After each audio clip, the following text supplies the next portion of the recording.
Welcome back. Devesh Mishra के साथ आपके बीच हाजिर हो चुका हूं बहुत बड़ी खबरों के साथ। ऑर्डर रिजर्व हो चुका है संशोधित उत्तर कुंजी को लेकर बताना चाहता हूं। दोनों पक्षों को सुनने के बाद मैं महाधिवक्ता सर के साथ बताना चाहता हूं, यूपी टीईटी 2017 के बाद आज पहली बार इतनी बहस सुना हूँ।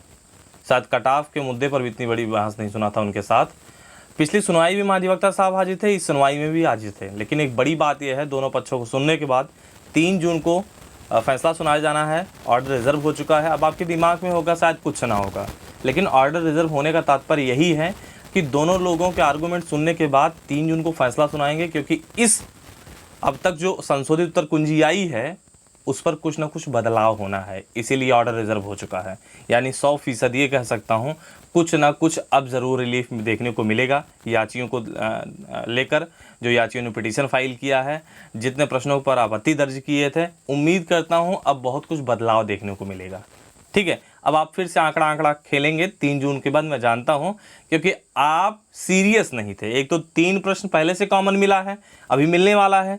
मुझे एक बात नहीं समझ में आ रहा है, अगर एक भी प्रश्न कॉमन मिलता है, 2 भी प्रश्न कॉमन मिलते हैं उत्तर, तो 3 2 5 हो जाएंगे, या सीधा सीधा सिर्फ एकेडमिक का रोल होगा। यानी जिसका एकेडमिक ज़्यादा होगा भैया उसी का सिलेक्शन होगा।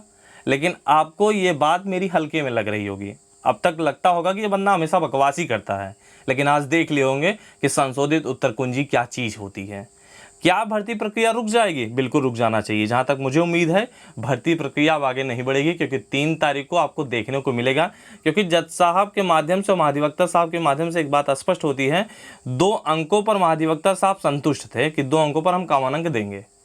यानी 2 अंकों पर तो बदलाव मिलेगा। यानी ये कह सकता हूँ 5 से 10 हज़ार और लोग पास होंगे। खासकर कौन बाहर होंगे मालूम है? 2 कैटेगरी बहुत इस भर्ती से बाहर होगा। एक ओबीसी कैटेगरी 84,000 पास है। दूसरा, जब ओवरलैप कर जनरल में जाएंगे तब आप बाहर होंगे। ये 2 कैटेगरियाँ, एक नंबर बढ़ने से बहुत सारे लोग बाहर होंगे। स्पष्ट ये 100% है। बाकी भगवान जाने 3 तारीख को आपके पक्ष में आए, उनके पक्ष में आए, हमें इससे नहीं मतलब होता है। हमें मतलब यह है न्यूज़ के माध्यम से जो चीज़ें बताता हूँ, ऑथेंटिक चीज़ें बताता हूँ, किसको लाभ मिलेगा किसको नहीं मिलेगा, क्या होने वाला है। तो उम्मीद करता हूं भर्ती प्रक्रिया अब रुक जाएगी तब तक के लिए, जब तक। और हाँ, बताना चाहता हूं जिला आवंटन की सूची भी शायद ना जारी हो, क्योंकि जब फिर से 5,000, 10,000, 15,000, 20,000 लोग पास होंगे, फिर से संशोधित उत्तर कुंजी जारी होगी, रिजल्ट जारी होगा, फिर फॉर्म भरा जाएगा। फॉर्म भरने के बाद फिर merit list ascending descending order set करेंगे, उसके बाद जारी करेंगे। ये पूरी प्रक्रिया है और उम्मीद करता हूँ 3 तारीख को जो देखने को मिलेगा, उम्मीद ये करूंगा कि कम से कम उत्तरों पर बदलाव देखने को मिले, कम से कम उत्तरों पर कॉमन अंक मिले। लेकिन ये सिर्फ उम्मीद कर सकता हूँ। लेकिन मैं जितना सीरियस हूँ, एक बात बता दूँ, देवेश मिश्रा उतना कोई नहीं सीरियस था।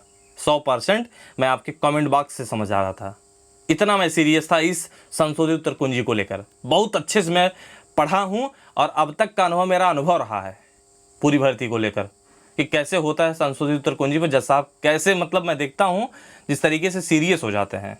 लेकिन आपको नहीं लगता था। मैं 2500 बार कह रहा था, आईए के माध्यम से जुड़ जाओ यार, कुछ ना कुछ बीच का प्लान निकालो यार।